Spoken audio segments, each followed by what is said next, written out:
Hello and welcome to It's a Code U, mental health support for those working in healthcare. This is a podcast created for healthcare employees to explore not only issues relating to mental and emotional health, but also unique challenges that those working in healthcare are faced with. Your hosts are Adina Tucker, a licensed clinical social worker with Dartmouth Health, and Jennifer Hinsey, an MSW also with Dartmouth Health.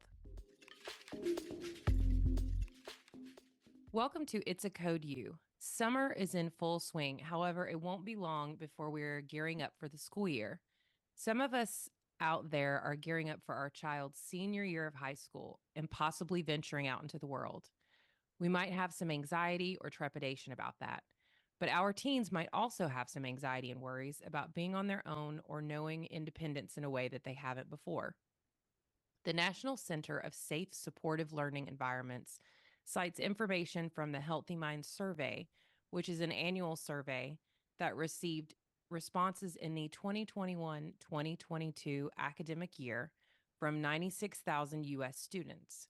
What the survey showed is that college student mental health is worsening, with more students reporting anxiety and depression, but more students are seeking mental health support on campus. So that's a positive thing. However, it's important to note that the second leading cause of death for college students is suicide. There are things you can do to mentally prepare your teens for independence. A review of the literature coincides with that sentiment that we should prepare our teens by teaching them life skills, but also emotional skills as well. And we can start this before their senior year, but it's something that can help them to feel more confident. It can help build resiliency, which we know as mental health professionals is what helps us move through difficult times in life. The Child Mind Institute says that transitioning from living with parents to being in college can be difficult for kids' mental health. Having a lot of changes at once can be overwhelming. They recommend avoiding solving problems for your teen and instead preparing them for the emotional challenges that they are going to face. So, there are things we can do as parents to teach emotional skills, life skills, problem solving skills that teens can then lean on as they navigate their new independence. And of course, maintaining that connection with them, letting them know you're always a source of support as well. When we're talking about young folks going out into the world, one thing that can be really helpful is to help set SMART goals to achieve the things that they'd like to accomplish in life. Maybe starting out just around this summer or going further into life. So, first off, choose a goal that's slightly challenging but doable. Once they've identified all the necessary information for this goal, help them use the SMART format to set a true realistic goal. So remember, the SMART format includes a goal that is specific, measurable, achievable, relevant, and timely. So let's break that down a little bit. First off, specific. Consider what needs to be accomplished. Who is responsible for what needs to be accomplished and getting it done? What are the different steps? It's concrete and tangible, and try to make sure everyone has a good picture of what this goal looks like. For measurable, well, how will you know when you've reached your goal? You can track your progress towards it by answering questions like, how will you know when your goal is accomplished? How might you actually record your progress along the way? Maybe that looks like a journal. Maybe that looks like keeping track on a calendar that's hanging up in the kitchen. Maybe it's on a cell phone. But how are you going to continue measuring how far you're getting? Making sure the goal is attainable. So, can it be reasonably accomplished? It's important that the goal is realistic and actually achievable. I think we've all been there when we've maybe set goals that are a bit too lofty for ourselves, and it can be really easy to get discouraged as we don't make the kind of progress that is even reasonable for the thing that we set to begin with. So just look at the current situation, help make sure your teen is making goals that are realistic and that it's something they can actually reach. Relevant. So it's also important to build goals that connect to things that are worthwhile to them, right? So considering why are they choosing this goal? How does it fit into the larger picture of what they want for their life or their health, their future? Having them really consider, why is this goal even meaningful to me in the first place? And then finally, timely. So put reasonable time parameters around the goal and then reassess along the way.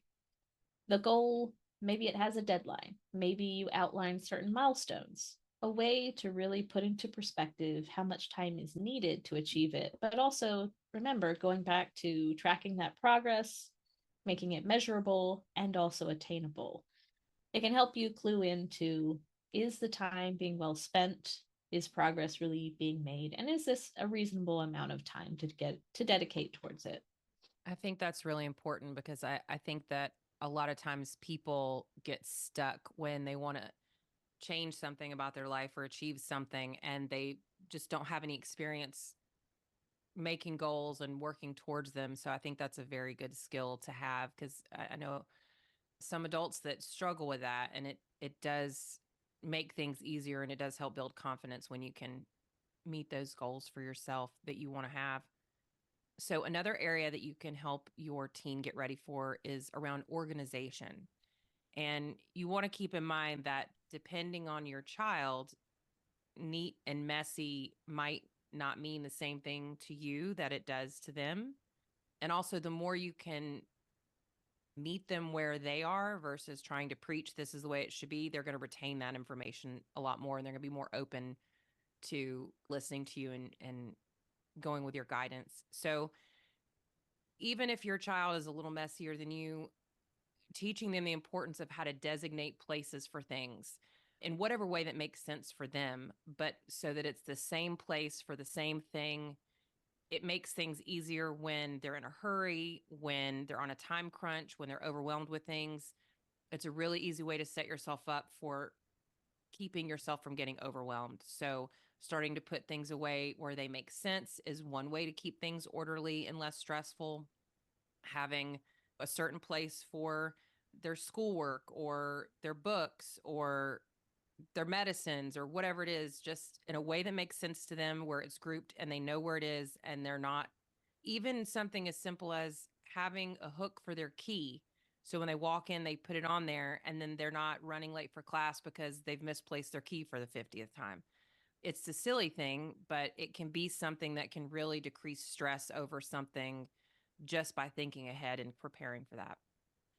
Talk to them about prepping for things like trips, big projects, busy weeks, and getting into the habit of prepping ahead of time and really talking about how that can reduce stress as life gets more complicated and busier. Once you've gotten into a situation where you're working full time and maybe you have kids or pets or whatever, and you at that point, you understand how complicated things can get, how busy they can get, and how if you don't prep for some big things, they can really be like a landslide on you. So, preparing them and teaching them how to look ahead at their schedule, how to look ahead to what's coming and prepare themselves, it's not something that's just ingrained in everybody. And it's something that your child might need some help learning how to do. Another thing you can talk to your child about is using checklists each week to organize what they need to get done and to prioritize their tasks and school related things. I know not everybody likes checklists, but especially when you're juggling classes and maybe if they're even working part time, when you've got papers and tests and things coming up, it can be really useful to sit down again. And this kind of goes back into the prepping as well and see, what do I have coming up? How much study time do I need to devote to this? And when am I going to do that? And just having checklists so you don't forget anything. And then also figuring out, how do I prioritize what's most important so that something doesn't get missed, which is then going to add more stress onto things. Big proponent of the checklists and be really helpful staying organized in general, but even with kids, right? And kids, especially who might be struggling with things like ADHD, checklists are a really effective tool to staying organized and trying to lay out your day, and what you need to get done. So I think that's excellent. Now let's talk a little bit about communication, right? So does your teen know how to be an effective communicator? Which That's going to serve them super well as a teen, but really going farther into life and encountering the world and all the different adults and people, human situations that they're going to encounter. Let's talk a little bit first about active listening, right? And so, active listening, it's the opposite of listening and waiting for your chance to speak. And we've probably all done that, right? But active listening is paying attention to what's being communicated to you, both verbally and non-verbally, and trying to understand what's being communicated to you. So, the way to do this is by offering feedback about what you're actually hearing, what you're hearing being communicated from the other person, in order to confirm that you actually understand, right? So, you can do this by asking clarifying questions, by reflecting back what you've heard from them. This also shows a genuine interest in what the other person is saying, and it minimizes that risk of miscommunication. And of course, there's nonverbal communication too. So, paying attention to facial expressions, social distance from you, the eye contact, maybe if somebody's arms are folded, maybe if they have their shoulders hunched over, maybe they have their back slightly turned towards you. These things may not be in congruence with what's being communicated verbally, which can indicate that someone's feeling uncomfortable or that what they're saying isn't actually genuine. And this can also be true for some individuals who have difficulties with social situations and communication.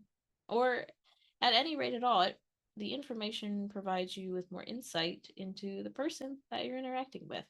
Those are some very important communication skills that I feel like can be difficult, especially the active listening piece, more so in personal conversations, probably.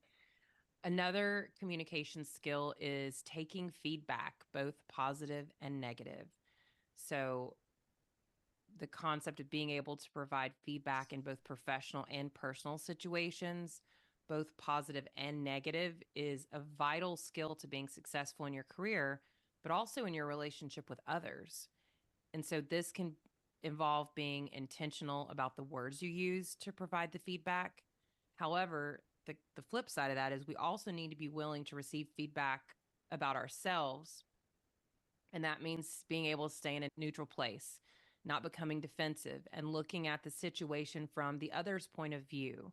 So, could you have hurt someone's feelings, even unintentionally? Is there room for improvement with your schoolwork or work products? Is there something that you're doing well that maybe you don't recognize and you need to accept about yourself and take the compliment? And I feel like this is a really important one because it's, I think that one thing that I've really always tried to force myself to believe and accept, and also my children, is that there's always going to be somebody that's better than you at something, and nobody's perfect. So there's always room for improvement, and that's the attitude that I've tried to take, especially at work. It's a little harder to do that sometimes in personal relationships, but it's all it's a work in progress. But being able to receive feedback of maybe I could have done this thing a little bit better at work, or maybe this is an area where I'm not as strong and I need to do some sort of education or whatever else. And I think being willing to receive that information and really take it in and use it to better yourself, I think is a skill that's really important to teach our kids. I was going to talk about is empathy. And that's the ability to put yourself in someone else's shoes, not how you would experience something, but really trying to understand exactly how someone else experiences something and how someone else feels. So, by being able to understand how someone feels, even if you think you would feel differently in that same situation, that allows you a greater understanding of others as well as connection. And that's going to also help be less defensive, have better communication, all those kinds of things. I think that's an excellent point. And it also brings up the next topic, which is clarity, right? So, are we actually being clear in how we're communicating with others? Are we speaking logically? Are we understanding our own thoughts clearly? and being able to express those in a way that makes sense, right? Is understandable to the person we're talking to.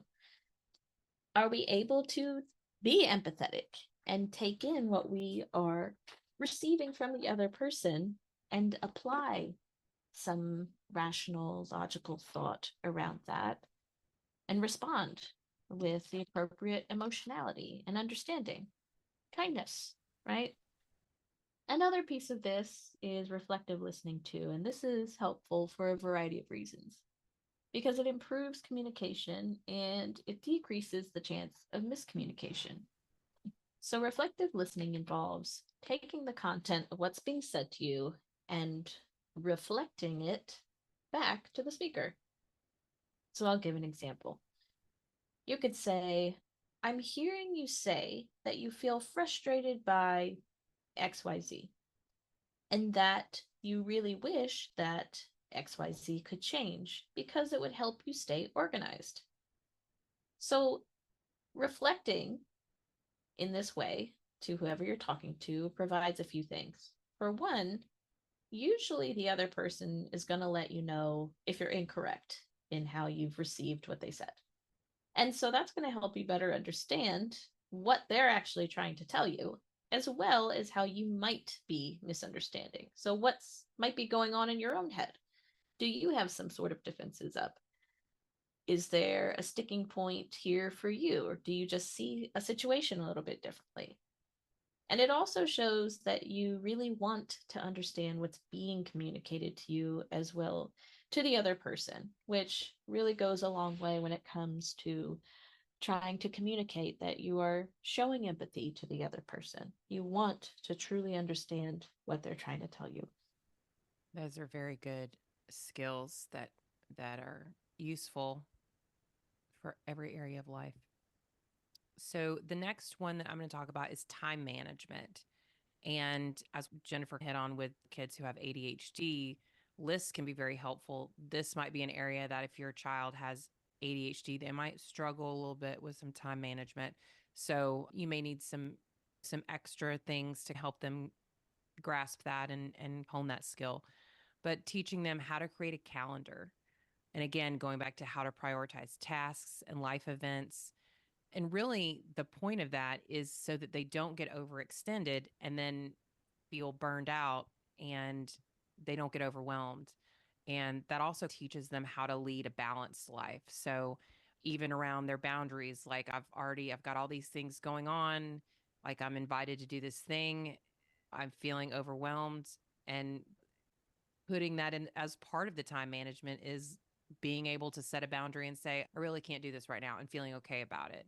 That's really, I feel like, also part of time management. Another piece would be budgeting, teaching them how to budget. And especially if they've not had to manage their own money before, this might be a big area that you want to spend some time on.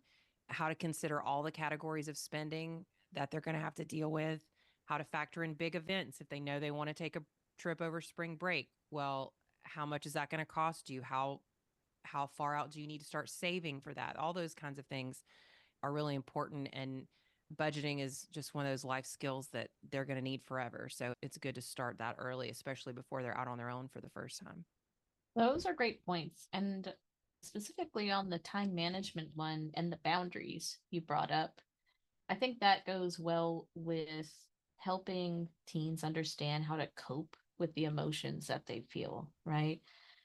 So, in setting those healthy boundaries around our time, around our health, around our relationships, a big part of that is being able to understand our own emotions and what we're feeling. And so, in teaching our teens how to do this, one of the things you can start with is helping them process and reflect on emotions as they come up for them, right? So, you could start with maybe teaching some self awareness, mindfulness skills, helping them recognize what it is they're feeling and actually communicating how those feelings are coming up, what is going on inside their body. Maybe helping them direct their attention to what their body is physically feeling when certain emotions come up. and helping them name what those feelings are, right? And so there's lots of different resources out there too with this that kind of show you, okay, perhaps a broad feeling is anger, but if we break that down a little bit, what are the other emotions that could be connected to this? And so there's different resources that help to clarify and drill down into some of these feelings might be, and actually just even give help teens build a vocabulary around what different emotions are that they could be feeling, right? So maybe it's not just anger, maybe there's actually fear, maybe there's disappointment in there, right?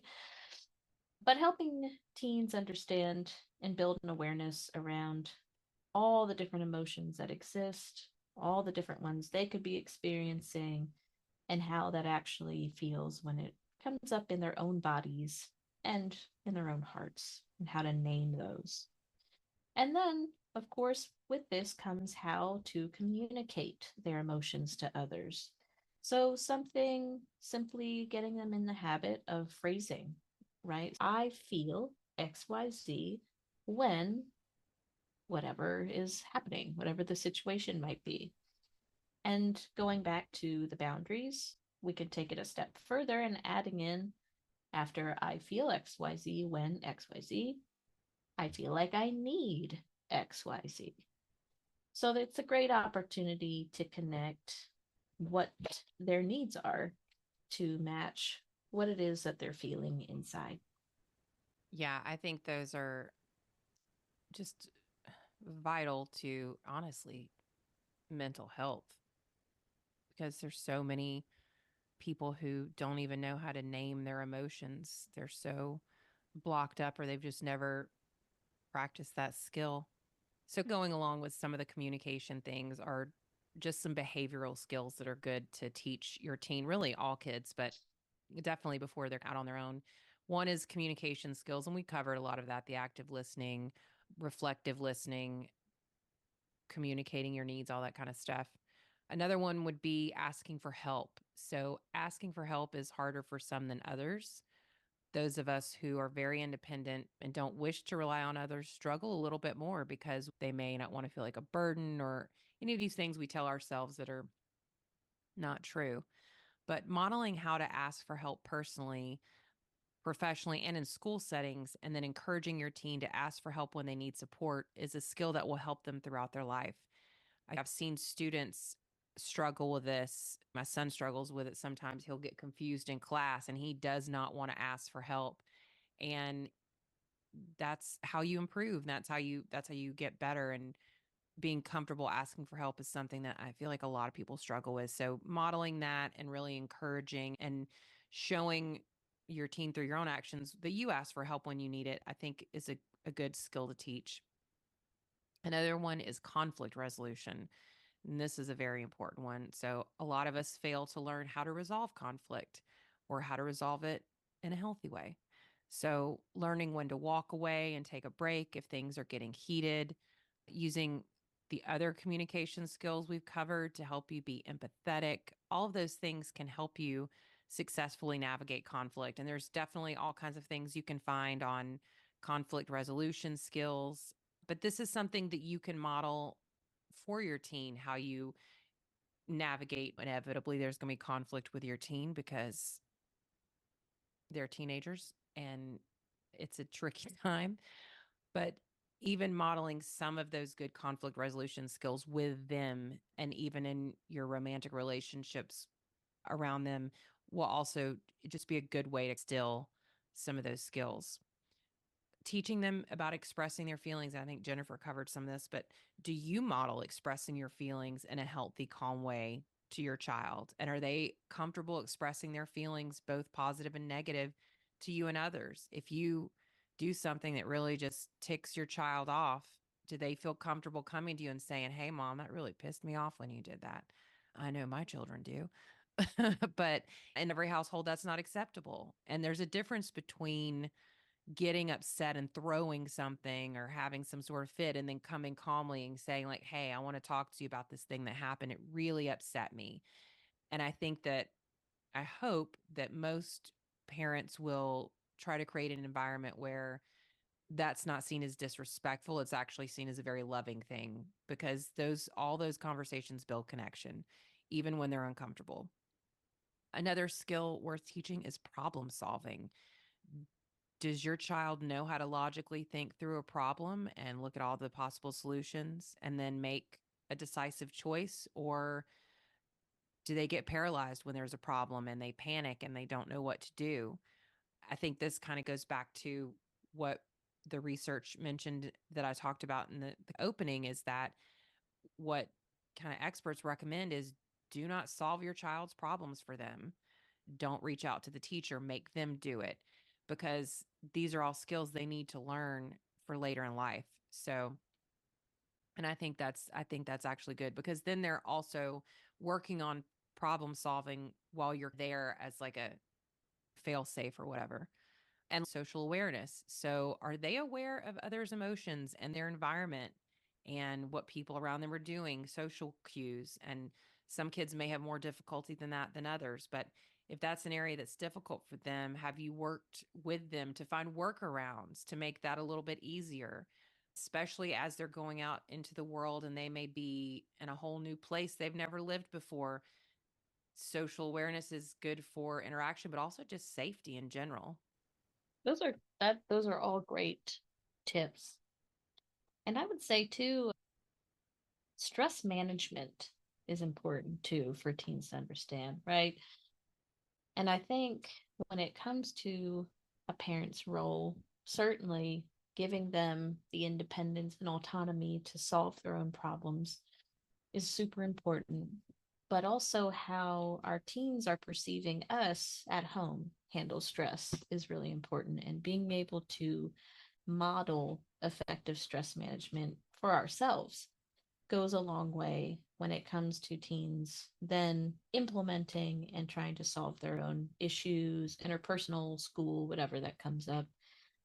So, one thing parents can do, right, is to model that. What does healthy stress management look like? This really goes back to building that awareness of how teens feel in their bodies when they're experiencing different emotions and stress, right? And naming them, along with how to manage that stress and navigate it that they're experiencing. What kind of healthy coping habits do they go towards? Do they have healthy coping habits that they can easily identify and engage in? Do they know how to ask for help and where to go to for it and who to talk to when they do need to call in that adult, trusted adult, to help navigate some of the bigger situations? How do they build resilience, right? How do they build that self confidence? As parents, it's important to remind them of their strengths and remind them that they do have the capabilities, the skills, that resilience to navigate things independently and solve and work out issues. And it's okay, right, that they might not do it to a T or that everything isn't completely resolved in the end because they still have the support of the trusted adults, teachers, of the parents along the way. And how to integrate physical activity and healthy sleeping and eating habits too, right? Because those are some foundational skills that they can carry with them for the rest of their life. And certainly it's a lot harder to build those and try to play catch up well into adulthood. But if they have a firm grasp on it as teens, that's also just going to help them with their own day to day stress levels and anxiety. Social skills, too, right? So, what do healthy relationships look like to them?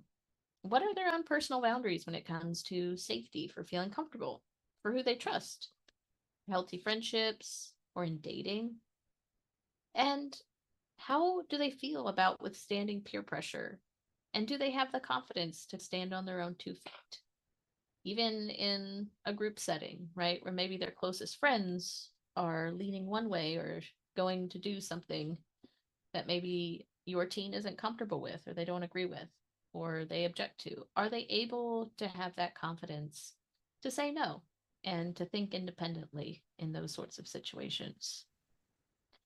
And that kind of goes to there are other ways to build that sort of confidence, right? Than just throwing your kid into the ring to handle problems and big big time, big capital P problems, right? So there's little things you can do at home with them and that can build their confidence. So cooking, right? Do they know how to prepare a simple meal on their own? Do they have the skills to use basic home appliances, right? Maybe that's an oven. Maybe that's the washer and dryer, right? Can they follow basic recipes? That also, with that goes cleaning, right? So, do they know how to properly clean their own space or a bathroom? Do they even know how to reach up and clean the ceiling fans, right? How about the kitchen? How to disinfect things properly? And with that being tied to confidence, right, is because if they can do these things that sustain life essentially, right, or can help contribute to the family chores or family meals or just keeping the home upkeep of the home, right? This can derive they can derive some self-confidence from this because they're taking an active role within the family. And it's something that when they go out into the world on their own as full-fledged adults, they're going to have less of a learning curve, right? They're not going to feel, well, maybe they'll feel powerless in some aspects. We all do because there's always a learning curve entering into adulthood. But if they come out equipped with some basic skills that they can use to sustain themselves, to keep their environment clean and habitable, that goes a long way for them feeling like the other challenges that they will most certainly encounter along the way are a bit more manageable, or that they've got the grit and the confidence and resilience to handle those things too. And who would have thought? It all starts with knowing how to make your bed. So, some other things that you might want to teach your teen are what are practical things that basically any functioning adult should either know how to do or know who to go to for support with it or to get them to do it. So, car things. Now, I know some teens are going to be maybe going to college or going away and they don't have a car. So maybe you don't have to cover this quite as much, or maybe you might still want to just educate them on it, but how often do they need to get their oil changed and their tires rotated? Basic kind of car maintenance. How do they replace their wiper fluid or know if they need more? If you live up north where it snows, snow tire things or snow things, but these are things that would be important to know. How to check your oil level and see, are you low on oil? How to change a tire. If I'm being honest, I don't know how to change a tire either, although I feel that I could look it up on YouTube. The other thing is, if you have like a roadside assistance thing, that type of thing might be covered, but it still is a good skill to know how to do just in case all things go haywire and they need to change their own tire. But also household things. So, laundry, how do you do laundry? Do you separate things? What kind of detergent do they like? They may really enjoy the detergent you use, but they don't know what it is. So telling them that. Dishwasher, I cannot tell you how many times I heard from people in college that they put dishwashing soap in the dishwasher and then their kitchens were filled with suds. That's an important thing to teach them. You have to use the specific dishwasher soap. You can't use the soap from the sink. Replacing air filters in the air conditioning returns, that's something with your allergies and everything else. And plus, it's gross. Water filters in refrigerators, if they happen to stay in a place that has a fancy fridge, some college students, you're not needing that. You don't have water coming out of your fridge. Maybe you got a Brita pitcher, but also replacing the filter in the Brita pitcher if that's what they're using. Just all of the household things that happen for them automatically at home and they may not think about how is this happening. Yeah, all great tips. And certainly you always want to avoid the regular detergent in the dishwasher. That is a big lesson to learn. Another thing super important to get teens thinking about, learning about, is things like financial literacy, how to pay bills, how to save money, how to properly spend money in a good, healthy, sustainable way. And teaching kids about money early in life, it can make them more financially independent and lead to things like having better savings, better preparedness for life emergencies that require more money, right? Later on, carrying lower debt throughout life, and having better credit scores as they become adults. I read something from the National Financial Educators Council that within the past year, over half of teens ages 15 to 18 who took a financial literacy test failed it. This was a 30-question test designed for teens to measure their ability to earn, save, and grow their money. But studies have shown that having knowledge about financial issues help teens, especially entering into adulthood. And these are things, habits that can really propel them forward and be in a healthy financial place later in life too. So one thing parents can do, right, is to model good financial behavior, right? It's important for kids to see their parents building good financial habits. So maybe that looks like when you're out shopping, you can show your teen how to compare different products and prices, understanding the differences between generic or brand names, teaching them how to factor in things like sales tax or shipping costs. You can help them find ways to earn money. Maybe your teen has a job, or maybe they get some money through an allowance from doing chores or helping neighbors, helping them understand how taxes work and they're getting a paycheck, helping them understand what that tax is used for when it's taken out of their check, and how your checks will look different depending on what is being taken out, right? From federal and state levels, things like that.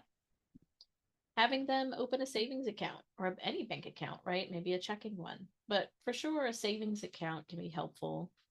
They can deposit their work paychecks. They can also learn how to use a debit card if they have a checking account, understanding how to use that responsibly, right? So they're not overdrawing from their account and getting hit with different fees. And there's actually a lot of different teen friendly, young adult friendly checking accounts and savings accounts, things like debit cards geared towards teens to help with tracking money and having spending limits on them. Setting a budget and helping them track spending is also important. So having them actually see where their money is going, and you can also help them make a plan for how to spend every dollar that they get or save it.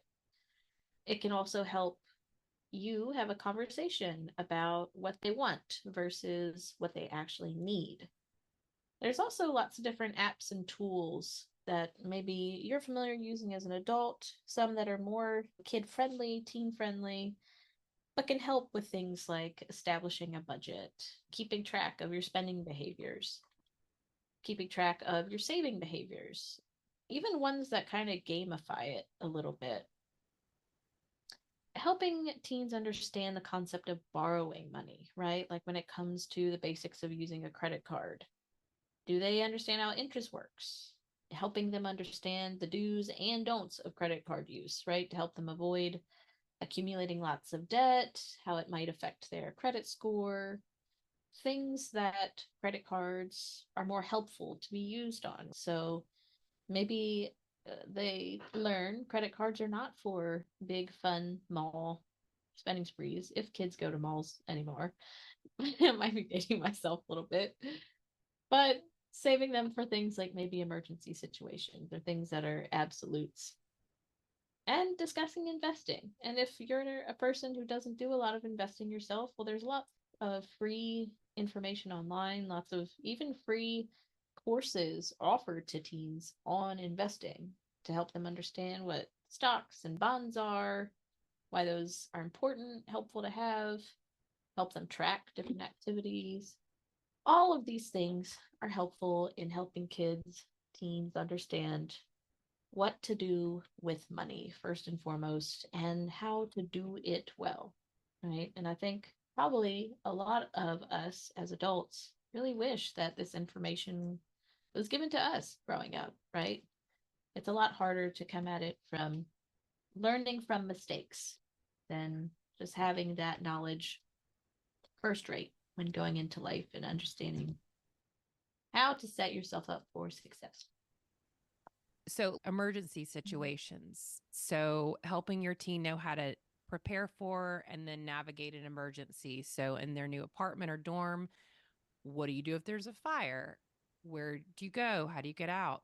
Teaching them maybe to have a go bag in case they have to leave in a hurry with like an outfit or some cash, something like that. Have them assemble a first aid kit to keep in their car, and also teaching them to periodically check expiration dates of items and then replace them. That'll just, again, going back to being prepared. So, hopefully, you've got some ideas of things that maybe you've forgotten about teaching your teen, or maybe you thought of some that we didn't include. Life can be scary, and we all want our kids to feel prepared and confident about tackling whatever comes at them. We appreciate you listening. If you haven't already subscribed, please do so. If you have enjoyed this episode or other episodes, please share our podcast with a friend. If you have any feedback, questions, suggestions for episodes, please email us at dhbhs.media@hitchcock.org. We would honestly love to hear from listeners and hear ways that we can best support those who are listening and cover more topics that you'd like to hear about. If you like what we're doing and you haven't left a rating or review on the podcast platforms you listen to us on, please do that as well. Again, thank you for listening, and we will see you next time.